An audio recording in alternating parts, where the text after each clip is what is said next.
Klara sat at her desk, staring at the blinking cursor on her screen. The deadline was near, yet her mind was miles away from the article she was supposed to be writing.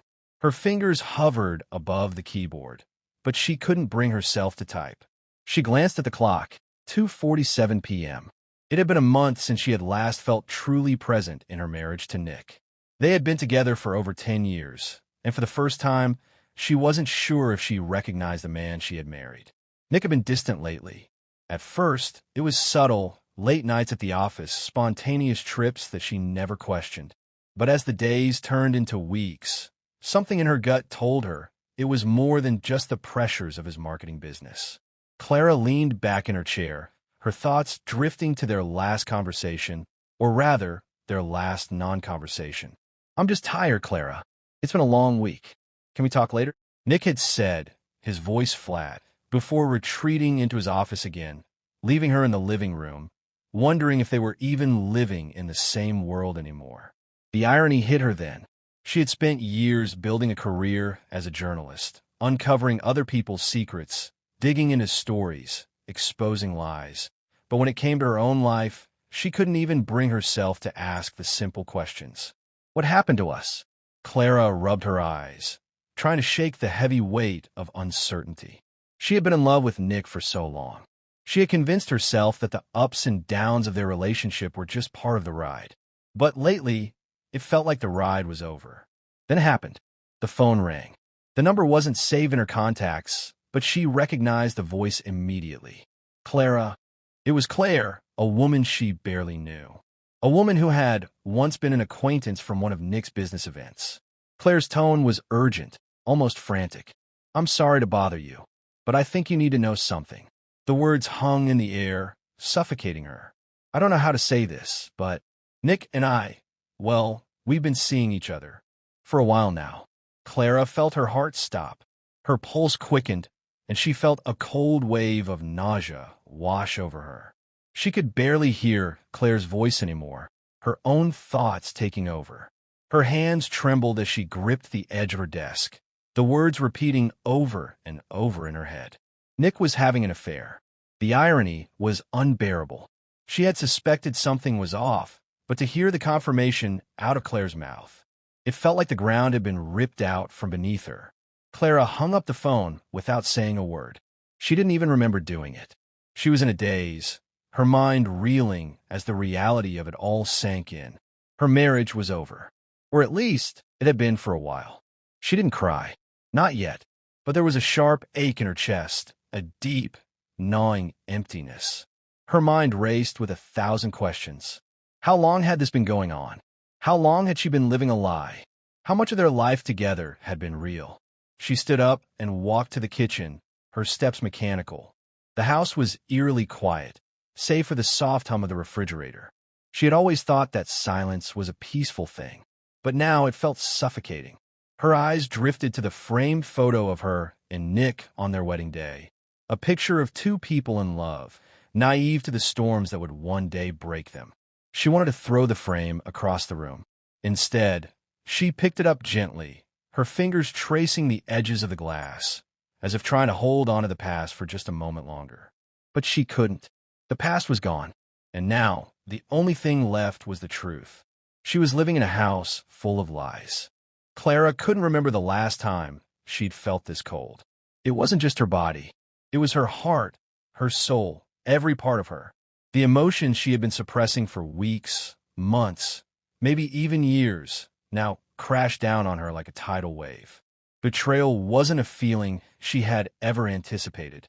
Sure, she'd read about it, written about it, even counseled friends through it. But nothing could prepare her for the suffocating weight of it. For the next few days, Klara moved through life like a zombie. She still went to work, still met deadlines, but she was distant, numb. Her colleagues noticed, of course, but no one dared ask what was wrong. They saw the tired look in her eyes, the way she stared blankly at her computer screen, the way she seemed to float through conversations. Klara barely remembered the drive home each night. The same streets, the same apartment, the same empty silence. But then, she had to face him. Nick came home late every night, as usual, though Klara no longer cared about the details. She didn't need to know why. She didn't need him to justify himself. She already knew everything. When Nick walked in that evening, Klara was sitting in the living room, the dim light casting long shadows across her face. He seemed surprised to see her there. "Klara, you're still up?" She didn't respond at first. She just watched him, her eyes cold. "Can we talk?" she finally said, her voice low but steady.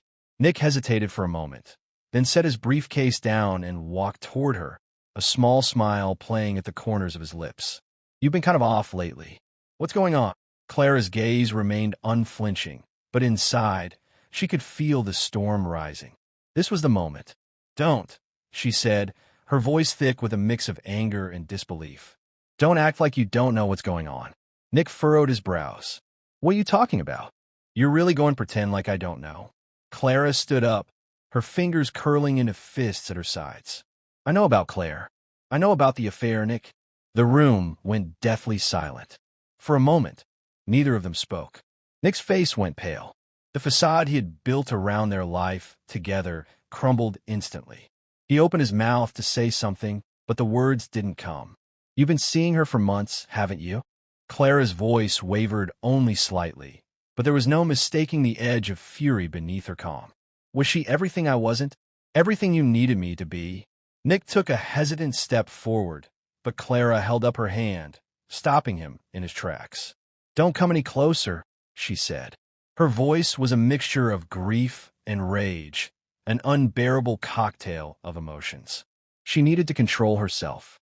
She had to. But the overwhelming sense of betrayal, the knowing that the man she loved, the man she had built her life around, had torn everything apart, was almost too much to bear. "Why, Nick?" Her voice broke as the words finally came tumbling out. "Why would you do this to me? To us?" Nick opened his mouth again, but this time, something in his expression softened, as if realizing the depth of what he had done. I didn't mean for it to happen. It just happened." Klara interrupted, her voice rising. "Is that what you're going to tell me? That it was an accident? That I didn't matter?" Nick looked away, his eyes avoiding hers. "It's not that simple, Klara. It never is." Klara laughed bitterly. "Isn't it, though? You couldn't have made it simpler if you tried. You chose her. Over me. Over everything we built. Over our love. I didn't choose her. Nick ran his hands through his hair in frustration, his voice pleading now. "I was confused and—" Klara shook her head, stepping back. "Confused? You're not confused, Nick. You wanted it. You didn't just make a mistake, you made a choice." The tears started to well in her eyes, but she fought them back fiercely. She couldn't let him see her break. Not now. Not when she was finally confronting the truth. "I've been a fool," Nick whispered, his voice strained. "I'm sorry, Klara. I really am. I was selfish." Klara took a deep breath, her hands trembling as she pressed them against her thighs. She had wanted this moment, had craved it. She had needed to hear him say he was sorry. But now it didn't feel like enough. It didn't fix what had been broken. "You've been selfish for months, Nick. And I've let it happen." Clara's voice was quiet, but the weight of her words felt like 1,000 pounds. "I've been so focused on you, on trying to fix what was wrong, that I didn't realize I was losing myself." Nick stood there, his face full of guilt and sorrow, but Klara couldn't find it in her to feel sympathy for him anymore. "You've already lost me, Nick," she said, her voice steady now, no longer shaking with emotion. She had finally crossed the line. There was no going back. With those words, Klara turned and walked toward the door, her back straight, her heart racing. She couldn't look at him anymore. Not now. As she stepped into the hallway, the weight of the decision settled in her chest. She was done. The days following the confrontation were filled with silence. A suffocating, painful silence. Klara had expected tears, anger, some form of emotional release, but instead, she felt numb. The moment she had feared for so long had arrived, and now it felt like a dream, or rather, a nightmare she couldn't wake up from. Nick, to his credit, didn't push her for forgiveness. He knew that what he had done couldn't be fixed with an apology or a few nice words. Instead, he seemed to retreat further into himself, like he was waiting for her to make the next move. But Klara didn't want to make the next move. She was done with taking care of him, done with trying to save them both from the wreckage he had caused. For the first time in years, Klara felt a burning desire to reclaim control of her life. It wasn't just about Nick anymore. It was about her, about rediscovering who she was without the weight of betrayal dragging her down. She couldn't remember the last time she had done something purely for herself. Her work had always been her escape, but now even that seemed tainted by the shadows of her personal life. The story she once poured herself into now felt distant, as though they belonged to someone else. The words on the page no longer flowed the same way they used to. One night, after an exhausting day at work, Klara came home and stood in front of the bathroom mirror, looking at her reflection with a sense of unfamiliarity. Her eyes were dull, her skin pale. It felt like the person staring back at her was a stranger, someone she had lost touch with over the years. She took a deep breath, then ran her fingers through her hair. It was time for a change. For her, Klara booked a flight to the West Coast the next day. She had no real plan.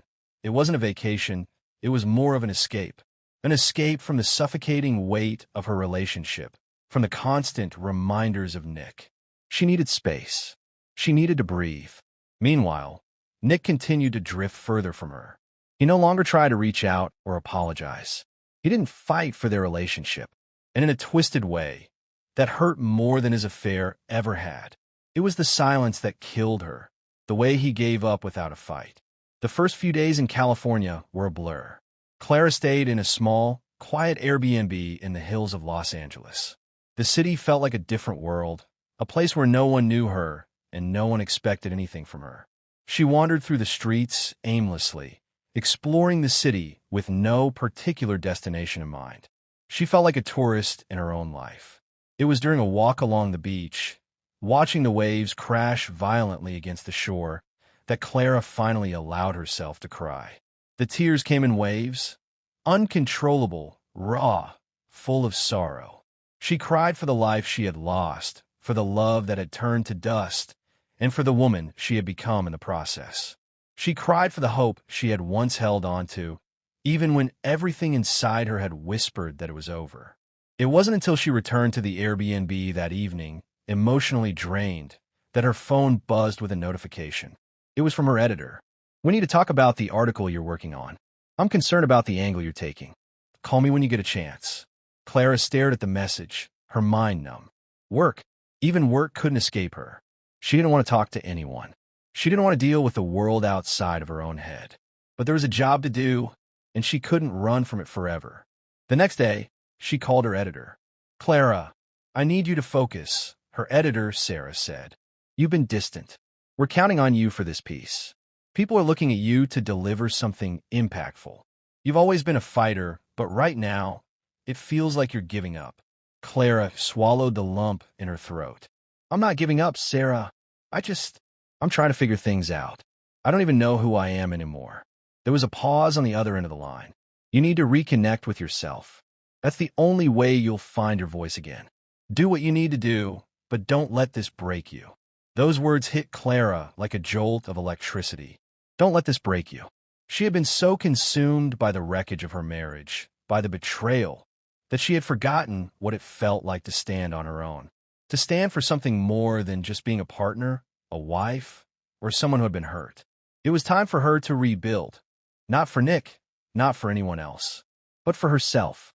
Klara spent the next few days diving into her article, pouring every ounce of emotion, every bit of her heartache into her work.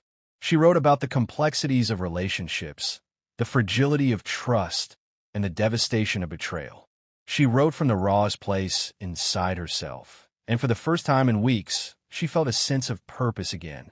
But even as she immersed herself in her work, she couldn't shake the thought of Nick. It lingered in the back of her mind like a shadow she couldn't escape. She hadn't spoken to him since the night of the confrontation, but she knew he was still there, somewhere, and she wasn't sure if she was ready to completely let go. Klara couldn't remember the last time she had felt at peace. Even with her brief escape to California, the pain of Nick's betrayal lingered like a shadow, refusing to leave her side. Every morning, when she woke up alone in her quiet apartment, The silence seemed to magnify the emptiness she felt. She had begun to convince herself that moving on would be easier than it felt, but the truth was far from that. The love she once held for Nick, despite everything, still burned inside her. It was a wound that hadn't healed. A week after returning from California, Klara found herself walking down the same familiar streets she had passed 1,000 times before. The noise of the city, the bustling of life around her, felt alien now. Everything was moving forward, but she was still stuck in that one moment, the moment she found out about the affair. It was like time had stopped for her, but the world kept turning. That afternoon, as Klara sat at her favorite cafe, her phone buzzed with a notification. It was from Nick. "Can we talk? I miss you. Please, Klara." Her heart skipped a beat. The message was simple, yet it carried so much weight. It was a plea, a desperate cry from the man who had broken her. But was it enough? Was he truly sorry? Or was this just another attempt to salvage what he had destroyed? Klara stared at the message for several minutes, her finger hovering over the screen. Part of her wanted to reply, to hear his voice, to feel the comfort of a life they once had. But another part of her, the part that had been hurt too many times, knew better. Her thoughts were interrupted by a familiar voice. "Klara? Is that really you?" She turned around to see Sarah, her colleague, and one of her closest friends, standing behind her. Sarah was a petite woman with sharp features and an effortlessly confident air. She had always been the one to keep Klara grounded, to remind her of who she was when she began to lose herself in the chaos. "Oh, Sarah, I didn't see you there," Klara said, forcing a smile. "Of course you didn't," Sarah replied with a chuckle, sitting down across from her. "You're in your own little world. I can tell. Something on your mind?" Klara hesitated, then glanced at her phone. "I got a message from Nick." Sarah's eyes softened. "Is he reaching out again? After everything?" Klara nodded, her fingers tracing the edge of her coffee cup. "He wants to talk. I don't know what to do." "You already know what to do, Klara," Sarah said gently. "You don't need him. You've been strong without him, and you can continue being strong." Clara's eyes filled with unshed tears. "But it's hard, Sarah. I loved him. I still do. And I don't know how to let go of that." Sarah reached across the table, taking her hand in hers. "It's okay to love him, Klara, but you can love him from afar. You don't need him to be whole. You're already whole, and you'll be better off without him." Klara closed her eyes, trying to gather the strength Sarah was offering. It wasn't that easy. It never was. "I don't know if I'm ready to close that door yet," Klara admitted quietly, her voice trembling. "I don't know if I ever will be." "You don't have to close the door all at once," Sarah said softly. "But you can stop waiting for him to come back. You can stop holding on to the hope that things will go back to the way they were. You deserve more than that, Klara. You deserve a love that doesn't come with betrayal." Klara nodded, the tears she had been holding back finally escaping. She wiped them away quickly, not wanting to show too much weakness in front of Sarah. "I'll figure it out," Klara said, taking a deep breath. "I just need to find the strength to do it." Sarah smiled gently, squeezing her hand. "You're stronger than you think. You'll get through this. I know you will." After Sarah left, Klara sat in the cafe for a while longer, deep in thought. Sarah's words had struck a chord, but the decision still felt impossible. The love for Nick wasn't something she could turn off like a switch. The memories of their life together, the laughter, the quiet moments of comfort, still lingered. But the betrayal was there, too, cutting deeper every time she thought about it. That evening, Klara found herself pacing in her apartment. She couldn't ignore Nick's message anymore. The pull to reach out to him was powerful, but so was the voice in her head telling her to walk away for good. Suddenly, her phone buzzed again, this time with a call from Nick. Her heart raced in her chest as she stared at the screen. "Do I answer?" she thought. With trembling hands, Klara accepted the call, pressing the phone to her ear. "Hello," she said, her voice softer than she intended. "Klara." Nick's voice came through, thick with emotion. "I know I don't deserve it, but please, I need to see you. I'm sorry. I know I messed up, but I can't lose you. I can't." The sincerity in his voice made her stomach turn. She had always believed in second chances, but this was different. This wasn't just a mistake. This was a breach of trust that couldn't be easily fixed. "I don't know if I can forgive you, Nick," Klara said, her voice wavering. "I don't know if I can ever trust you again."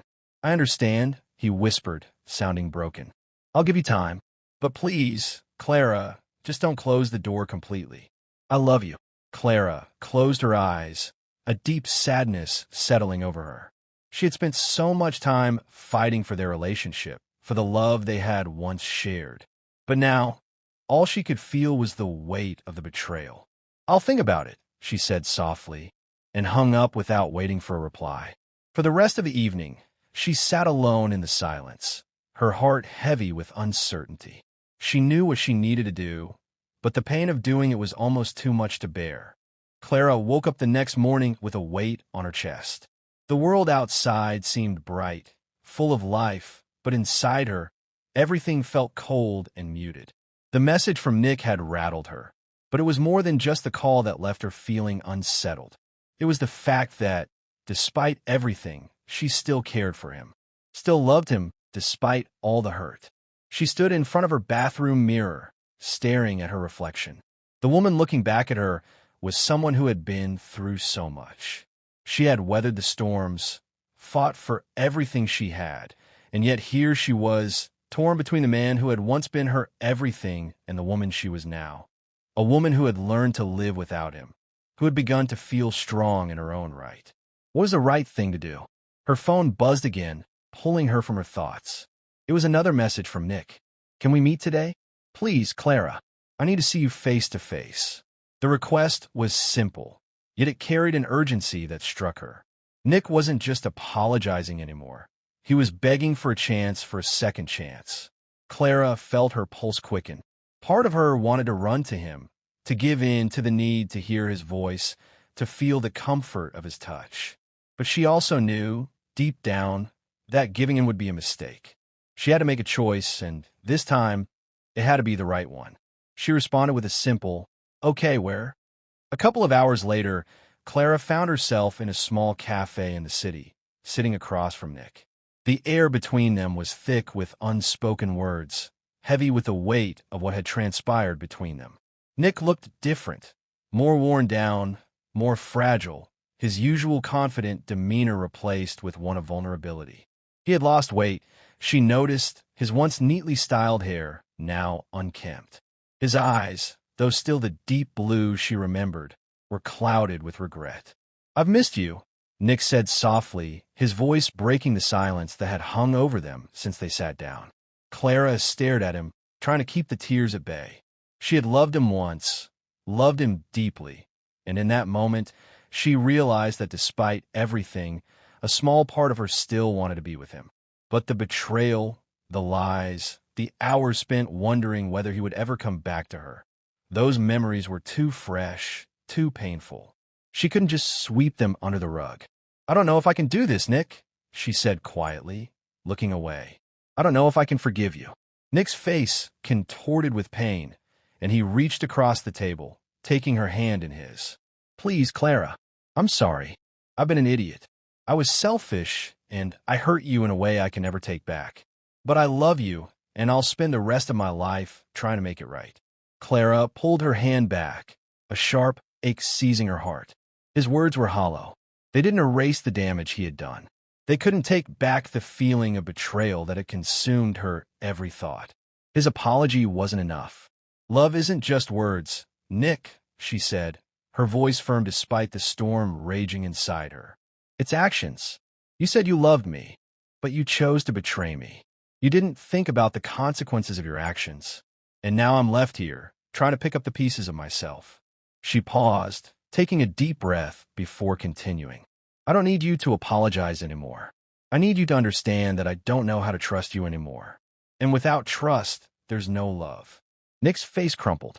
I know, Klara, but I'm not asking for forgiveness right away. I'm asking for a chance to prove that I can be better, that I can be the man you deserve." Klara closed her eyes, the emotions overwhelming her. She wanted so badly to believe him, to think that this could all be fixed, that their love could be salvaged. But deep down, she knew the truth.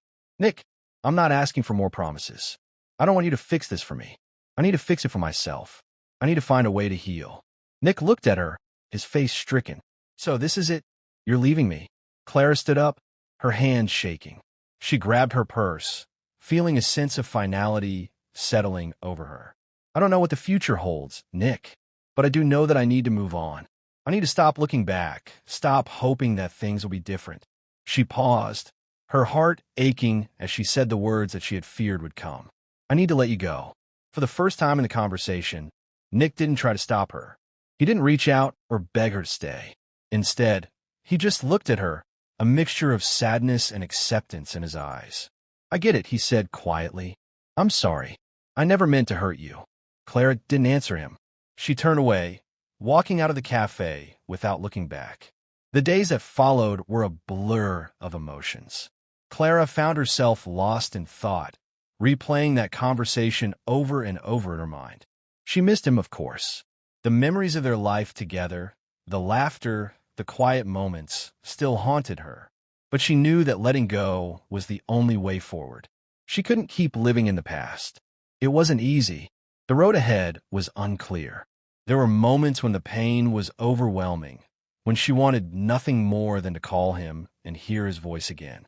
But every time that urge surfaced, she reminded herself of what she had told Nick. She needed to heal. Klara spent the next few weeks focusing on herself.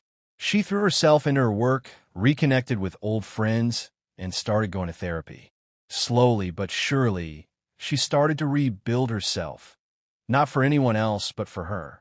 One evening, as Klara walked through the park near her apartment, she felt the cool breeze on her face, the crisp air filling her lungs. She looked around and realized that, for the first time in months, she didn't feel burdened. There was a sense of peace that had begun to settle within her, a quiet understanding that she was moving forward. Her phone buzzed once more. It was a message from Nick. I hope you're doing okay. I just wanted you to know that I'll always care about you, no matter what. Klara smiled softly, the weight on her heart lifting just a little. She didn't reply, but for the first time, she felt at peace with her decision. She had let go, and that was enough. Klara woke up early the next morning, the first rays of sunlight casting a soft glow through her window. The events of the past few weeks seemed like they were from another life, another world. Yet, she couldn't deny that they had changed her. The woman she had been before the betrayal felt distant, almost like a stranger. And yet, in this moment, she finally felt like she was starting to understand who she had become in the wake of everything. Her phone buzzed as she sat on the edge of her bed. She glanced at the screen, another message from Nick. She had expected it, but it didn't sting like it used to. She'd read his last message with a certain sense of finality. He had stopped begging her to come back. He had stopped trying to fix things. It felt like the right thing, the closure she needed. But there was always that lingering ache, that whisper in the back of her mind telling her to look back, to reconsider. Klara shook her head, closing her eyes for a moment to silence the inner turmoil. It was time to stop living in the past. She had spent so much of her life considering what Nick needed, what Nick wanted, and she had sacrificed parts of herself for him. Now, for the first time in a long while, she was going to focus on what she needed, what she wanted. The thought felt empowering, but it also scared her. She had become so used to the dance of their relationship, the ups and downs, the love and pain, that the idea of moving on seemed almost unnatural. But she knew it was the right thing. She was no longer defined by her past with Nick, and that realization gave her the strength to step forward into a new chapter of her life. Days turned into weeks, and Klara began to settle into a rhythm that was hers alone. Her friends noticed the change. She was more vibrant, more present. She had found a new joy in the little things again. Early morning coffee, quiet walks in the park, spontaneous dinner dates with friends. She had begun to rediscover herself. The ache in her chest had lessened, the pain of betrayal still there, but not as consuming. It no longer defined her every waking moment. But that didn't mean the journey was over. In fact, she knew it had just begun. One afternoon, as Klara was finishing up a meeting at work, she was invited to a company event that was happening later that week. It wasn't something she had planned on attending, but the invitation came from one of her colleagues, a woman named Julia, who had recently become a friend. Klara hadn't been social in a while, not in the way she had been with Nick. She had stayed away from the dating scene, kept herself in her little bubble of safety. But Julia's invitation was different. Julia had never once pried into her past, never asked about Nick or her heartbreak. She simply extended the invitation, offering a chance to unwind, to have fun. Klara thought about it for a moment. The idea of being around a group of people, of laughing and enjoying herself, seemed foreign. But something in her stirred, a quiet whisper telling her that it might be just what she needed. So, that Friday evening, she put on her favorite dress, the one she had kept tucked away in her closet for years, and made her way to the event. When she arrived at the venue, a trendy bar with a sleek, modern design, she felt an odd mix of excitement and apprehension. The place was lively, filled with chatter and music, but Klara stood at the door for a moment, taking it all in. It had been so long since she had been out like this. It felt like a world she had forgotten. As she made her way through the crowd, Julia spotted her immediately and waved her over. Klara's nerves started to settle as she joined her friend. The evening was filled with laughter, stories, and light-hearted conversations. For the first time in what felt like forever, Klara didn't think about the past.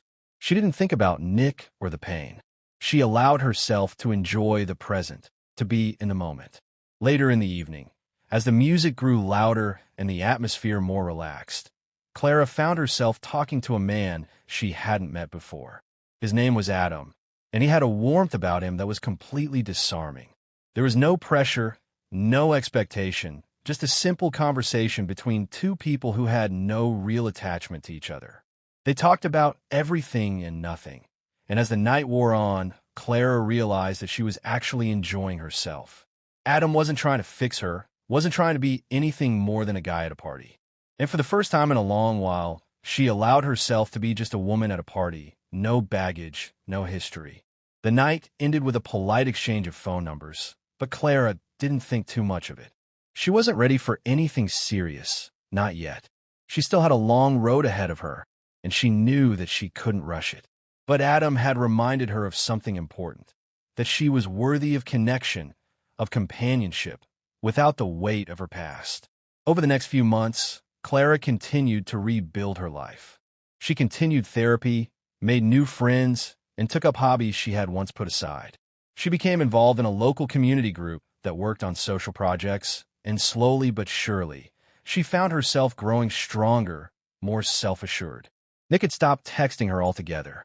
His messages had become fewer and fewer, and eventually they had stopped entirely. Klara knew he was moving on, just as she had. The silence between them had become the final part of their story. One afternoon, as she walked through the park near her apartment, she received a text.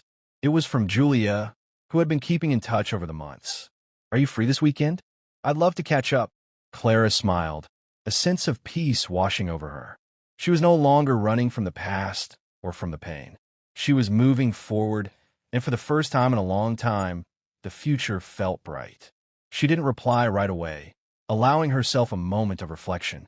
This was her life now, her own story, her own journey. And she had learned, through the pain and the heartbreak, that she was stronger than she ever knew. As she typed out her reply to Julia, she felt a deep sense of satisfaction. She had healed, she had survived, and she was ready for whatever came next. The end.